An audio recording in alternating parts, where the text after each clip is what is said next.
Hi everyone, it's Marisa from bumblebeeapothecary.com, and today I'm going to show you how I make kombucha.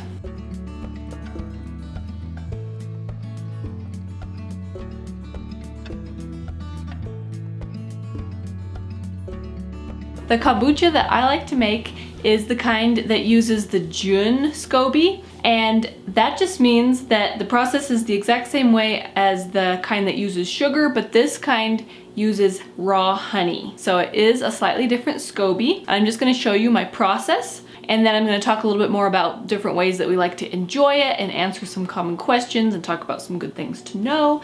But first, let's just jump into my process of how I actually make it. What we have set up is a continuous brew kombucha. And so we have this crock.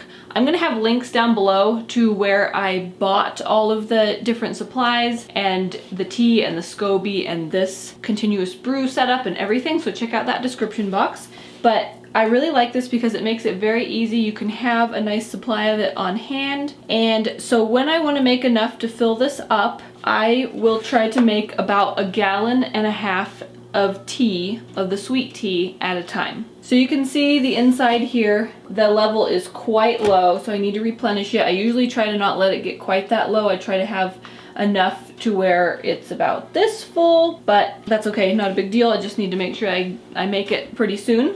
So I'm gonna do that. And I just keep this really easy because, let's face it, if it's not super easy and doable, then it's probably not gonna happen. So let me show you what I do. So I have this teapot that I really like to use. I'll link this one down below as well, because you can just easily make all different kinds of teas in it. So I first start by adding tea to the strainer section of this teapot. And to make the amount of tea that I want for this continuous brew, I add 2 heaping tablespoons of my loose tea into the teapot. This is a blend of different green teas that are specifically for kombucha, and especially for this specific Jun SCOBY. So I add that, and then I just fill this all the way. So what I'm doing is making like a really concentrated tea, and then I'm gonna dilute it down with more water in my 1 gallon jar, add the honey, and then I'll add a bit more water once I'm putting it actually into my continuous brew vessel. Okay, so 2 heaping tablespoons of my tea, and then filtered water, and then I bring this just about to a boil.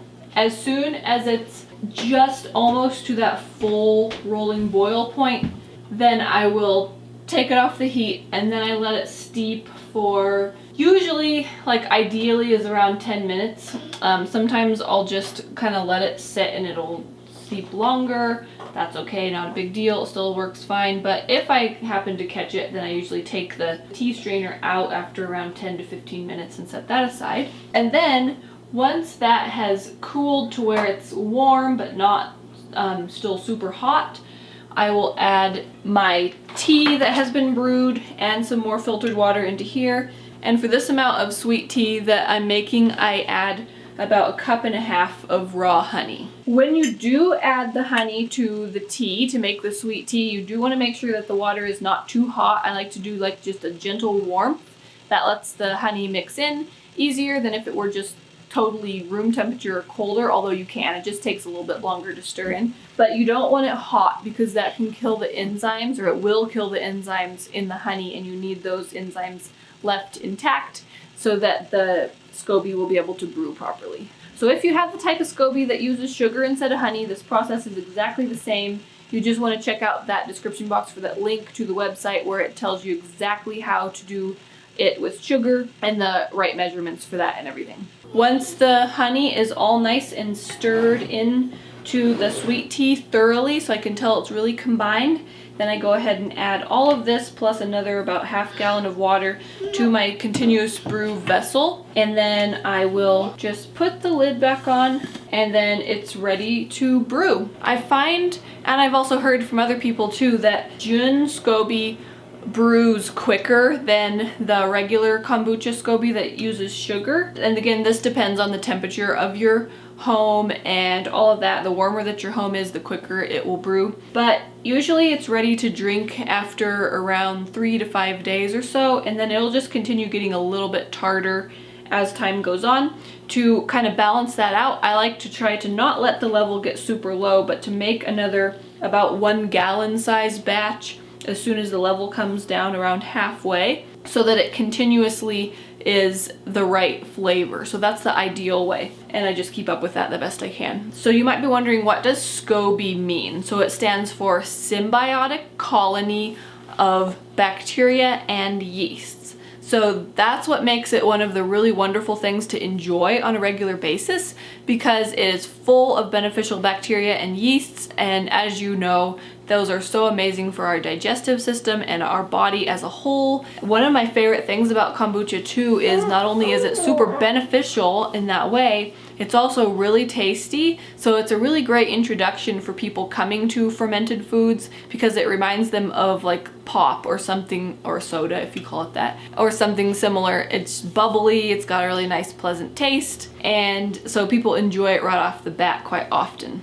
I love being able to make it at home because you can find kombucha in health food stores, but boy is it expensive, and so you save a lot of money making it yourself at home. Plus, the ones in the store oftentimes are not cultured as long as somebody like, for example, on the GAPS diet would need. So you can work around that by buying store-bought kombucha home and letting it ferment longer on your counter. But like I said, it's pretty expensive and that adds up quickly to keep buying bottles of it. So it can be a good option if you're out and about or if you're traveling, but you're gonna save a lot of money making it yourself at home, and then you can let it culture as long as you need to. Which leads me to my next point, and you might be wondering, if I'm on the GAPS diet, can I have kombucha and when can I have it?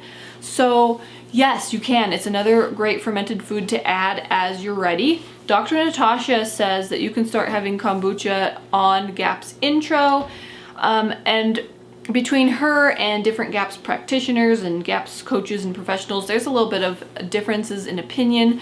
I have heard some GAPS professionals recommend waiting until full GAPS to introduce kombucha. For me personally, what I like to recommend my clients is most people wait until full GAPS to introduce it, especially if you're doing the kind that's fed sugar. That way you just know that you're not risking giving your body sugar if it's not completely fermented or cultured or brewed, and there's any leftover sugar possibly that could be affecting your body. So it's just seems a little safer to do it on full GAPS. To me, an exception would be maybe if you were camping out in GAPS intro for a while and wanted to go ahead and move on to some of these things, and you could try it and see how you do. In general, I like to recommend full GAPS for kombucha.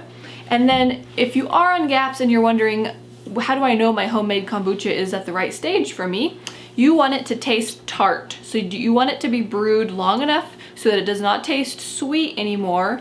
And you also don't want it brewed so long that it tastes like full-on vinegar, because that's not pleasant and it's not necessary. So you want it right in between where it tastes tart. That's how you know that it's brewed long enough for when you're on GAPS. And I think that's a good rule of thumb for anybody who's drinking it, whether you're on or off GAPS. So if you don't have a continuous brew setup like this, you can absolutely still start making it yourself at home. You can get SCOBYs from the place where I got mine. There's a link down below, like I said, where I have everything here, all my equipment and the SCOBY and the tea and everything linked down there.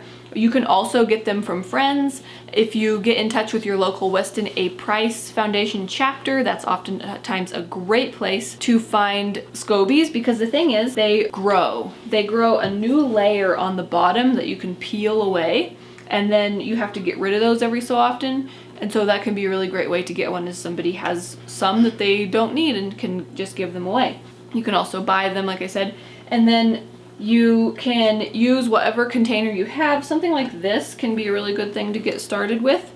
Your SCOBY will grow to cover the surface of whatever size container you put it in. So like you've seen, mine covers the whole surface area of the inside of this container, and that's totally fine. The website that I'm linking down below that has all the equipment is also a fantastic resource for getting started with making kombucha. There's all kinds of information, troubleshooting, tips, everything that you need to know. And so I highly recommend that resource if you have questions or run into problems or just want a really great comprehensive guide for getting started making it. You want to make sure to use the right tea. Green tea is the best from what I understand from my research.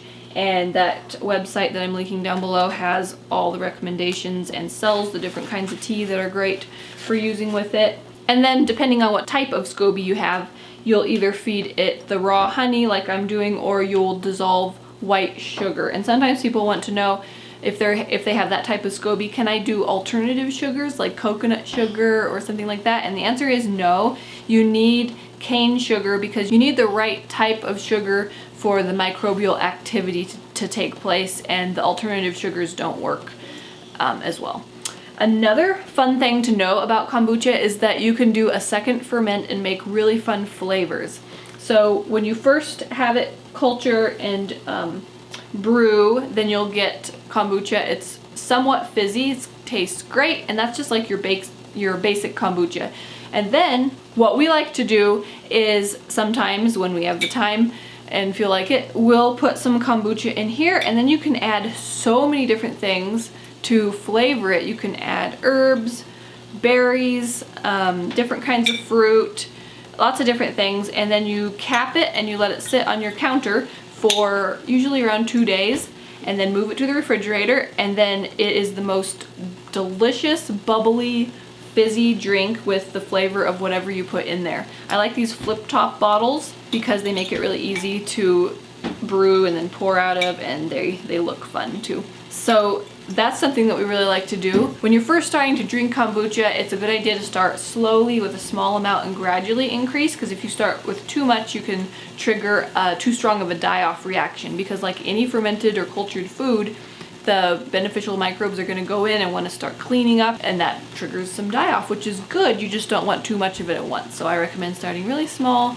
gradually increasing, listening to your body to see what amount feels right. And then when you are first starting, a lot of people find it easier to dilute it about half and half with either plain filtered water or sparkling mineral water. I even like to just add some sparkling mineral water to it when I drink it on a regular basis. I just like it. It makes it go a little farther since there's a lot of us drinking it, and it adds some extra fizz too, which I really like. Okay, I hope that you enjoyed seeing how I make kombucha. If you have any questions, leave me a comment down below. As always, please let me know if you have video requests for videos that you'd like me to make. Be sure and check out that description box for links to the website where you can get your own kombucha equipment, SCOBY, tea, all of that, as well as get lots of information on making kombucha. Also check out that description box for links to free ebooks and other goodies that I have. If you did like this video, please give it a thumbs up. That helps us get our videos out to more and more people. Also, think about sharing it with anybody that you think would enjoy it or find it helpful. And if you're new to my channel, please hit that subscribe button. I get out new videos every week on nourishing recipes and natural living. Thanks so much for watching. See you next time. Bye.